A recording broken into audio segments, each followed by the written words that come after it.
श्रीगणेशाय नमः। श्रीसङ्कष्टनाशनगणेशस्तोत्रम्। प्रणम्य शिरसा देवं गौरीपुत्रं विनायकं भक्तावासं स्मरेन् नित्यम् आयुष्कामार्थसिद्धये।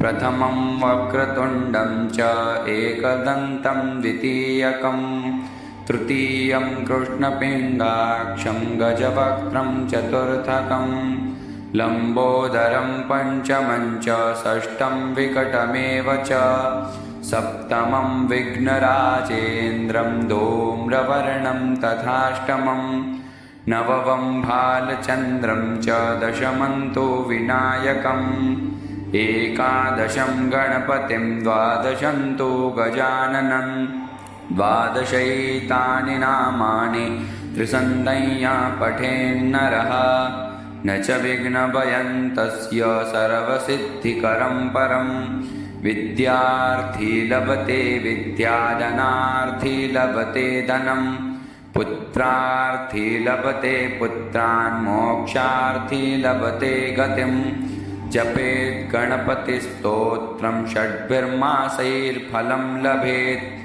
संवत्सरेण सिद्धिं च लभते नात्र संशयः अष्टभ्यो ब्राह्मणेभ्यश्च लिखित्वा यः समर्पयेत् तस्य विद्या भवेत् सर्वा गणेशस्य प्रसादतः।